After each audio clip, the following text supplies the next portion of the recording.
Here are some facts for you. Unfortunately, many meetings are a waste of time.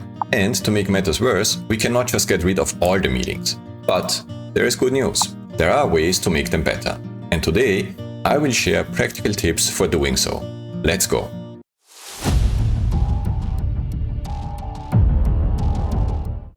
The 40-20-40 rule can be seen as a foundation or guarding rails for more productive meetings. It suggests that 40% of your attention should be on preparation of the meeting, only 20% on the meeting itself, and the remaining 40% on the follow-through after the meeting. You will notice that this is a refined version of the 80-20 rule, also known as the Pareto principle.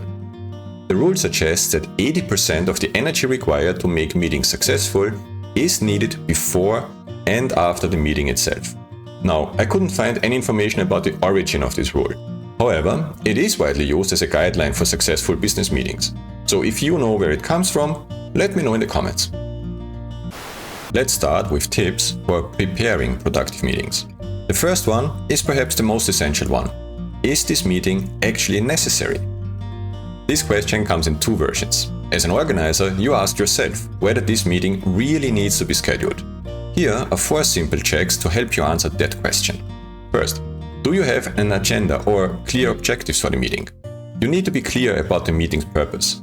Unclear expectations will invariably result in a waste of time for everyone. Second, is this agenda more than just status updates or brainstorming? There are more efficient ways to share status updates than having a meeting, and brainstorming without defining specific actions does really not help anybody. Third, does it require talking to more than one person? If not, don't waste people's time. Just call or walk over to that one person you need to talk to. Fourth, do all the people need to discuss it at the same time? See, even if multiple people are needed, perhaps it is more efficient to talk to the relevant individuals at suitable times for them, instead of trying to find a time slot that works for everyone at once. And fifth, are the key decision makers available? If you plan to take decisions in a meeting, which you hopefully do, not having all the required decision makers in that meeting would kind of defeat the purpose. If you're not the organizer but received an invitation, you should wonder if you should attend that specific meeting. Once again, here are some helpful checks for you. First, is there an agenda or clear objectives? Yep, that's the same question as before, but you will admit that it is just as important for invitees as it is for organizers. If there are not, then what do you expect to do there, and what results shall come from that meeting? Second, is the agenda more than status updates or brainstorming? If not, stay away. Ask people to send their updates via email or in a group chat. And if they want to brainstorm, ask them to what end. What will happen to the results of such a brainstorming session and when? Third, can you provide or get value during this meeting? If not, well, then there's really no point in attending, is there? And fourth, is it possible, or even better, if somebody else attended instead of you? Perhaps you are busy, but you can send a replacement instead of derailing the meeting. Or it might be that another person is better qualified than you are. Then it would make sense not to participate, but to send somebody else. Obviously, if the answer to any of these questions is no, you should not schedule or attend that specific meeting. If you can answer all of them with yes, then, as an organizer, make sure to prepare and execute a productive meeting. And as an attendee, prepare, attend, focus, and speak up during the meeting. As an organizer, make sure to inform all invitees about the meeting's purpose and context. The purpose can be defined via a brief agenda or with just a few SMART objectives. In this case, SMART stands for specific, measurable, achievable, realistic, and time-bound. If you're not familiar with this, check the link in the description for more details. The context should include a concise summary of the issue or issues at hand and, if appropriate, links to related information to help attendees with the meeting preparation. For example, if I wanted to do a retrospective meeting with my team about how we did in the last 3 months and how we can improve in the next 3 months, the purpose and context could look like this. Purpose. We will have 10 minutes of brainstorming and 20 minutes of discussion and decision making. By the end of the meeting, we want to clearly understand what went well and what did not go well in the past 3 months. And we want to have 1 to 3 specific things that we will do better in the next 3 months in alignment with the defined organizational and departmental OKRs. OKRs are our objectives and key results. Again, I will leave a link in the description explaining how that works. And for the context, I could add information like our weekly sync calls seem to be less productive than they could and should be. Also, the team's workload seems unevenly distributed and we really want to rectify that. We are going to use a Miro board during the meeting and here is the link. Generally, I highly recommend keeping meetings as small as possible. Do not over-invite. As an organizer, I try to invite only people who can bring or get value during the meeting, that means no spectators, and limit it to 1 participant from each affected department or function. Note, these are guidelines again. There may well be situations where this is not possible or not the best approach. Ultimately, the decision will be situational, but as an underlying principle, it serves me quite well. Bonus tip here. When you review the meeting afterwards and you find people who did not get any action items and did not make any decisions, then probably these people did not have to be there. As a participant, I always ask myself if I'm really needed in whatever meeting I'm invited to. I base my decision on the things I mentioned earlier, and if I think I should not be there, I let the organizer know. I understand that for some people, being in meetings all day is a sign of being important, but is it really? Think about it. Isn't it much better to minimize the time you spend in meetings and make the time in meetings as productive as you can so that you can actually work on whatever it is that your job entails in the rest of the time? This next one should be common sense, but cannot be emphasized enough. Keep your meetings short.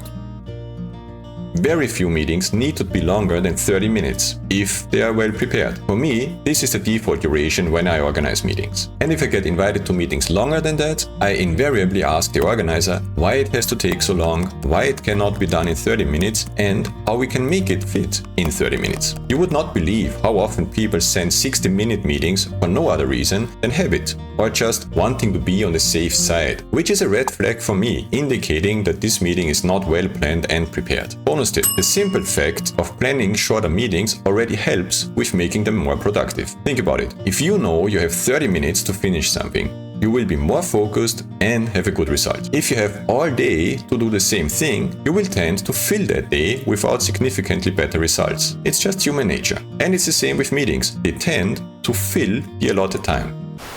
Here is another thing that you can do during the preparation phase. If you expect complications during the meeting, aligning with some key attendees in advance is a good idea. This is not about sneaking behind people's backs, but saving everybody's time by preventing unnecessarily lengthy discussions. Another tip for organizers is to assign pre-meeting homework to attendees. This can be the same for everyone or individual assignments, depending on the situation. Coming back to my previous example, I might add this to the purpose and context of my retrospective meeting. Before the meeting, prepare your inputs for the questions above. Easy but clear. Doing these things will definitely help to keep your meeting more focused on its outcome. As an organizer, you don't want to schedule back-to-back meetings. Odds are that the meeting before yours will take longer than planned, which would make your meeting late right from the start. And as an attendee, back-to-back meetings are also stressful. You have no time to take a break, clean up your previous meeting's notes, or even just stretch your legs a bit. To prevent this from happening, I do 2 things. First, as an organizer, I check the attendees' availability and aim to book slots with a gap to the previous and next meetings in their calendar. Of course, this does depend on people's calendars being up to date. Make sure that your own calendar is, and ask the invitees to update theirs too. And second, as an attendee, I do not accept back-to-back meetings. Again, this is a guideline. There are exceptions, but in general, I stick to that. Bonus tip. I found that it helps to change the default reminder for meetings from 15 to 30 minutes. When the reminder pops up the first time, people see it and usually snooze it. But it's already on their mind that the next meeting is approaching. When the reminder pops up again, usually 15 minutes before the meeting starts, they realize it's really time to stop whatever they are doing and get ready for the next, that is your meeting. It's not foolproof, but it helps with getting people to join your meetings on time.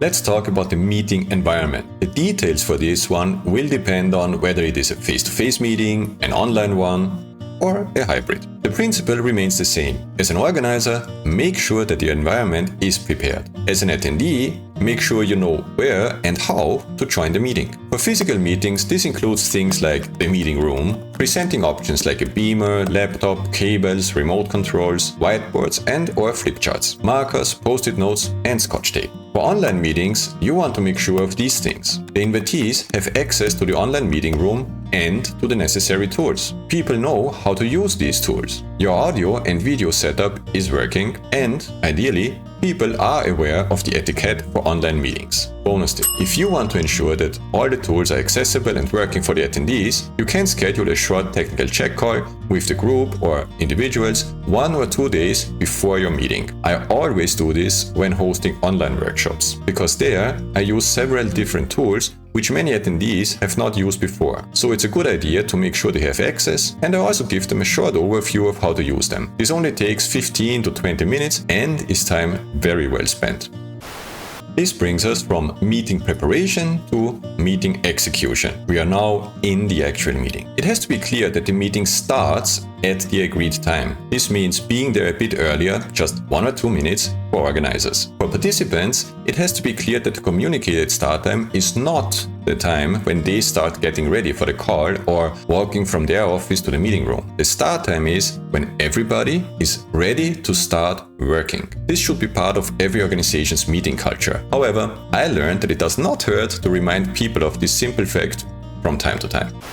People, being people, will always be tempted to drift off topic. It can be challenging for an organizer to keep everyone on track. Here are a few simple things that can help with that. Actually ask attendees to focus. There is only limited time and we all want to ensure we don't waste it. And simply asking the question or asking them to stay focused is helping a lot. It just raises the awareness for everyone. Then, listen carefully, and when the discussion drifts off, interrupt it. Politely, but interrupt it and get back on topic. To do so, it helps to use a parking lot for topics and ideas that pop up but go beyond the scope of the current meeting. If you do that, do not forget to follow up on these items, or you're going to lose all credibility, and the next time you try to use a parking lot, people will not trust it. Also, actively manage the meeting by asking questions. Open ones for encouraging discussions and closed ones for clarifying things and getting to decisions. Minimize distractions by asking people to turn off and close their laptops and put phones to silent or flight mode. Last not least, take notes, or make sure that somebody else does. Which is also my bonus tip. Meeting notes do not have to be taken by the organizer. Depending on the meeting, she might be busy running the show, and doing it herself would impact the meeting negatively. In this case, somebody else shall take them. Just make sure that everybody, especially the note taker, knows who is doing it.